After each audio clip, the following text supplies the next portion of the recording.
ಪಂಚಮಸಾಲಿ ಮಠದ ವಿವಾದಕ್ಕೆ ಈಗ ವಿ ಸೋಮಣ್ಣ ಎಂಟ್ರಿ ಕೊಡ್ತಾ ಇದ್ದಾರೆ. ಲೆಕ್ಕ ಕೊಡುವ ಕಾರ್ಯಕ್ರಮದ ಮಧ್ಯೆ ವಿ ಸೋಮಣ್ಣ ಕರೆ ಮಾಡಿದ್ದಾರೆ. ಹರಿಹರದ ಪಂಚಮಸಾಲಿ ಪೀಠದಲ್ಲಿ ಲೆಕ್ಕ ಕೊಡುವ ಕಾರ್ಯಕ್ರಮ ನಡೀತಾ ಇದೆ. ಈ ಸಂದರ್ಭದಲ್ಲಿ ಬಹಳಷ್ಟು ದೊಡ್ಡ ಮಟ್ಟದ ಹೈಡ್ರಾಮಾ ನಡೆದಿದೆ. 2008 ಆ ಒಂದು ಸಂದರ್ಭದಿಂದ ಈವರೆಗೆ ಅಂದ್ರೆ 2026ರವರೆಗೆ ಮಠಕ್ಕೆ ಸಂಬಂಧಪಟ್ಟಂತ ಲೆಕ್ಕ ಕೊಡಬೇಕು ಅಂತ ಹೇಳಿ ಉಮಾಪತಿ ಹೇಳಿದ್ರು. ಈ ವೇಳೆ ಉಮಾಪತಿಗೆ ಕರೆ ಮಾಡಿದಂತ ಕೇಂದ್ರ ಸಚಿವ ವಿ ಸೋಮಣ್ಣ ಉಮಾಪತಿಗೆ ಬೀಗರಾಗಿರುವ ಕೇಂದ್ರ ಸಚಿವ ವಿ ಸೋಮಣ್ಣ ಜಾಸ್ತಿ ಆವೇಶಕ್ಕೆ ಒಳಗಾಗಬೇಡಿ ಅಂತ ಸಲಹೆ ಕೊಟ್ಟಿದ್ದಾರೆ.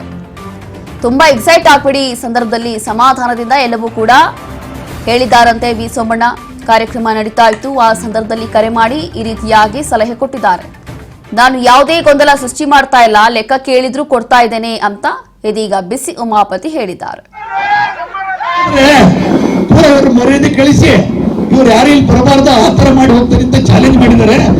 ಇಲ್ಲ ಈಗ ಅಲ್ಲೆಲ್ಲ ಈಗ ಈಗ ನಿಮ್ಮ ಮಾತು ಮುರುಗೇಶ್ ಮಾತು ಕೇಳ್ಕೊಂಡು ನಾವು ಯಾವುದು ಪ್ರೆಸ್ ಮೀಟ್ ಮಾಡಲಿಲ್ಲ, ಯಾವುದು ಏನು ಮಾಡಲಿಲ್ಲ.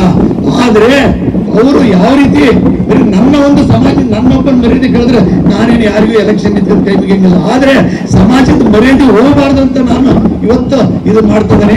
ದಯವಿಟ್ಟು ಅಲ್ಲ ನಾವು ಮಾಡಿ ಇಲ್ಲ ಈಗ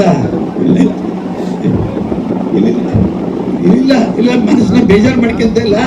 ಆದ್ರೆ ಆ ನೋವು ನಮ್ಮ ಸಮಾಜದವ್ರ ಮುಂದೆ ಹೇಳಿಲ್ಲಪ್ಪ ಅಂದ್ರೆ ಅದು ಸಮಾಜಕ್ಕೆ ಗೊತ್ತಾಗಬೇಕಲ್ರಿ. ಹೇಳ್ತಾನೆ ಆಗಲಿ ಆಗಲಿ ಅಲ್ಲ ನಾನೇ ಅಲ್ಲ ನಾನೇನು ಅದರಿಂದ ಇದು ಮಾಡ್ಕೊಂಡಂತ ಎಲ್ಲ ಅಲ್ಲ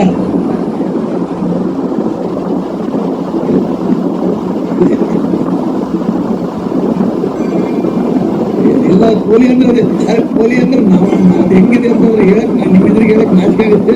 ಇರ್ಲಿ ನಾನು ಆಮೇಲೆ ಮಾತಾಡ್ತೇನೆ. ನಾನೇನು ಯಾವ್ದಕ್ಕೆ ಹೆದರಿದ್ರೆ ಏನ್ ನಾವು ನೋವು ಮಾಡ್ಕೊಳ್ಳೋದಿಲ್ಲ.